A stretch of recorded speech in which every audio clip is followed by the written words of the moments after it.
নমস্কার বন্ধুরা, মুনিয়া রন্ধনশৈলী চ্যানেলে আপনাদের সবাইকে স্বাগত। আশা করি আপনারা সবাই খুব ভালো আছেন। বন্ধুরা, আজকের রেসিপিটা দুবাই থেকে সোজা আপনার রান্নাঘরে। সোশ্যাল মিডিয়া ভাইরাল জিভে জলানা দুবাইয়ের ইফা চিকেন। এই ইফা চিকেন কিভাবে ভাইরাল হলো বা কে ভাইরাল করলো সেটা বলতে পারবো না, তবে ইফা চিকেন কি বলতে গেলে বলতে হয় আরবিক স্বাদের মশলাদার একটা চিকেন স্টার্টার রেসিপি, যা পরিবেশন করা হয় সাদা ও ক্রিমি সসের প্রলেপ দিয়ে। এই ইফা চিকেন হলো আরবের একটি জনপ্রিয় স্ট্রিট ফুড। একে আবার অনেকে ইফা দেজাজো বলে থাকেন। দেখতে 5 স্টারের মতো হলেও রেসিপিটা তৈরি করা কিন্তু অত্যন্ত সোজা। এই ইফা চিকেন কি সেটা তো আমরা জেনে নিলাম। চলুন বন্ধুরা, তাহলে এখন জেনে নেওয়া যাক এই ইফা চিকেন তৈরি করতে কি কি লাগে আর কিভাবে এটা তৈরি করতে হয়। ইফা চিকেনটা তৈরি করার আগে আমরা প্রথমে ম্যারিনেশনটা তৈরি করে নেব। আমি জল ঝরানো টক দই নিয়েছি 2/3 কাপ। এখন এর মধ্যে দিয়ে দিচ্ছি 1.5 টেবিল চামচ আদা বাটা ও 1 টেবিল চামচ রসুন বাটা। আদা রসুনের পর এখন এখানে দিয়ে দিচ্ছি 1.5 টেবিল চামচ কাশ্মীরি মির্চ পাউডার। এর সাথেই দিয়ে দিচ্ছি 1.5 টেবিল চামচ লঙ্কার গুঁড়ো। দিয়ে দিচ্ছি 1 চা চামচ হলুদের গুঁড়ো। এরপর এখন এখানে দিয়ে দিচ্ছি 1.5 টেবিল চামচ ধনের গুঁড়ো। এর সাথে গোলমরিচ গুঁড়ো দিয়ে দিচ্ছি 1/2 চা চামচ। দিয়ে দিচ্ছি 1.5 টেবিল চামচ কর্নফ্লাওয়ার। এখন লেবুর রস দিয়ে দিচ্ছি 1 চা চামচ। এর সাথে বিট নুন দিয়ে দিচ্ছি 1/2 চা চামচ। দিয়ে দিচ্ছি 1.5 টেবিল চামচের মতো মেয়োনিজ। এখন নুনটা দিয়ে দিচ্ছি পরিমাণ মতো। Time to mix.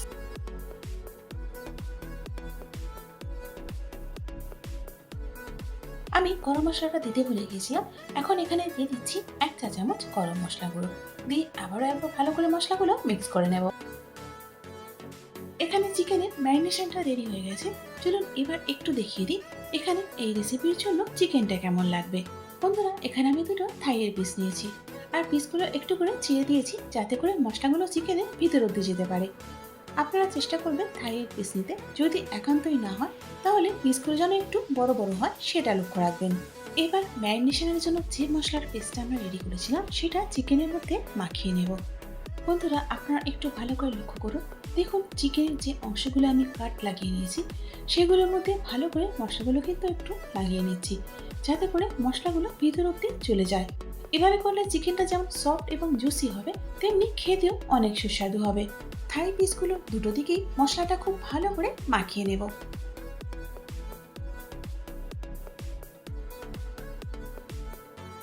বন্ধুরা, মশলাটা আমি চিকেনের গায়ে খুব ভালো করে মাখিয়ে নিয়েছি। এবার আসি ম্যারিনেশনের কথা। আমার কাছে সময় আছে সেই জন্য আমি 1.5 ঘন্টা এটাকে ম্যারিনেট করতে রেখে দেব। যদি আপনাদের কাছে সময় থাকে তাহলে তো খুবই ভালো, আর যদি সময় কম থাকে তাহলে আপনারা অন্ততপক্ষে 30 মিনিট কিন্তু রাখবেনই। আর যদি পারেন ওভারনাইট রাখতে তাহলে তো কথাই নেই। যতক্ষণ চিকেনটা ম্যারিনেট হচ্ছে চলুন ততক্ষণ আমরা সসটা তৈরি করে নিই। এখানে আমি 3টে সেদ্ধ ডিমের সাদা অংশ নিয়েছি। এখন এগুলোকে ব্লেন্ডিং জারের মধ্যে দিয়ে দিচ্ছি। এখন এখানে দুটো চিজ কিউব দিয়ে দিচ্ছি। এর সাথেই দিয়ে দিচ্ছি 1/2 চা চামচ গোলমরিচের গুঁড়ো। এরপর এখানে দিয়ে দিচ্ছি 1 চা চামচ লেবুর রস। এখন নুন দিয়ে দিচ্ছি 1 চা চামচ। নুনের সঙ্গে এখানে গুঁড়ো করে নেওয়া চিনিও দিয়ে দিচ্ছি 1 চা চামচ। এখন 3 টেবিল চামচ মেয়োনিজ দিয়ে দিচ্ছি। যদি আপনাদের কাছে ক্রিম চিজ থাকে তাহলে সেটা দিলেও চলবে। আমার কাছে নেই সেই জন্য এখানে আমি মেয়োনিজটা দিলাম। এর সাথে এখানে দিয়ে দিচ্ছি 1/4 কাপ ফ্রেশ ক্রিম। এখন যাতে করে সবকিছুর একটা স্মুথ পেস্ট তৈরি করা যায় সেই জন্য দিয়ে দিচ্ছি 3 টেবিল চামচ দুধ। বন্ধুরা, সসটা তো আমাদের তৈরি হয়ে গেছে, তবে একটা জিনিস যেটা আমি দেখাতে পারিনি সেটা হলো রসুনের পেস্ট। আমি এখানে 1/2 চা চামচ রসুনের পেস্ট দিয়েছিলাম, সেটা দেখানো হয়নি। রসুন পেস্ট না দিয়ে যদি আপনার 2-3 কোয়া রসুন দিয়ে একসাথে ব্লেন্ড করে নেন সেটাও হবে। এখন প্যানের মধ্যে দিয়ে দিচ্ছি 4 টেবিল চামচ সাদা তেল। এর সাথেই দিয়ে দিচ্ছি একটা বাটারের কিউব। বাটারটা গুলে যাওয়ার আগে চিকেনের পিসগুলো প্যানের মধ্যে দিয়ে দিলাম। এখন হাই হিটে মিনিট 2-3-এর জন্য চিকেনটাকে রান্না করে নেব। মিনিট 3 পর এখন চিকেনের পিসগুলো একটু উল্টিয়ে দিচ্ছি। এখন গ্যাসের ফ্লেমটা একেবারে লোতে করে যে অবশিষ্ট ম্যারিনেশনটা আছে সেটা চিকেনের মধ্যে ভালো করে লাগিয়ে দিচ্ছি। এখন গ্যাসের ফ্লেমটা একেবারে লোতে রেখে চাপা দিয়ে চিকেনটা ততক্ষণ পর্যন্ত রান্না করে নেব যতক্ষণ না চিকেনটা পুরোপুরি সেদ্ধ হচ্ছে। প্রায় 20 মিনিট রান্না করে নেওয়ার পর এখন ঢাকাটা আমি খুলে নিলাম। আর দেখুন এখানে চিকেনটা কিন্তু সেদ্ধ হয়ে গেছে। তবে বন্ধুরা মাঝে মাঝে চিকেনগুলো কিন্তু আমি উল্টে পাল্টে দিয়েছি, আর এভাবে করেই রান্নাটা করে নিতে হবে। এখন আবারও একবার চিকেনের পিসগুলো একটু নাড়াচাড়া করে নিচ্ছি, আর দেখুন মশলাটা কিন্তু একেবারেই শুকনো হয়ে এসছে। এখন আগের থেকে তৈরি করে রাখা সসটা চিকেনের উপর থেকে দিয়ে দেব। বন্ধুরা, অ্যারাবিক এই স্পেশাল সসটাই কিন্তু চিকেনের এই রেসিপিটাকে অন্যান্য চিকেনের রেসিপির থেকে আলাদা করে। বলতে পারেন চিকেনের এই রেসিপির মূল আকর্ষণই হলো এই সস। এটা তৈরি করে খাওয়ার পর আমার মনে হয়েছিল ইন্ডিয়ান তন্দুরি চিকেনের যেমন স্বাদ হয় ঠিক সেরকমই।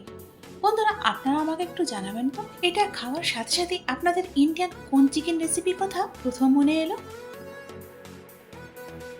এখন চিকেনটাকে আমরা একটু স্মোক দেব, সেই জন্য এক টুকরো জ্বলন্ত কয়লা ফয়েলটার উপর আমি রেখে দিচ্ছি।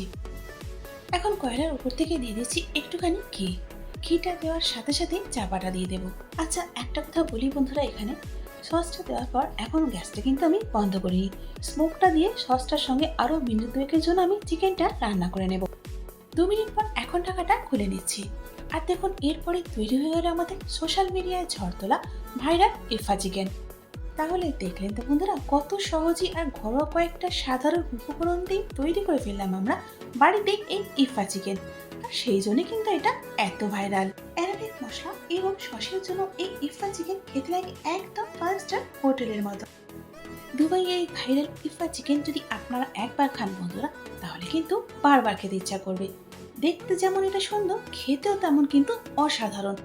অসাধারণ বললেও কিন্তু কমই বলা হবে। বন্ধুরা, আপনারা যদি কোনো বন্ধু বান্ধব বা আত্মীয় পরিজনদের নতুন চমক দিয়ে খুশি করতে চান, তাহলে আজকেই ট্রাই করুন ভাইরাল এই ইফা চিকেন। বন্ধুরা, আমি চেষ্টা করেছি ইফা চিকেনের এই রেসিপিটা সহজভাবে আপনাদের কাছে করে দেখানোর।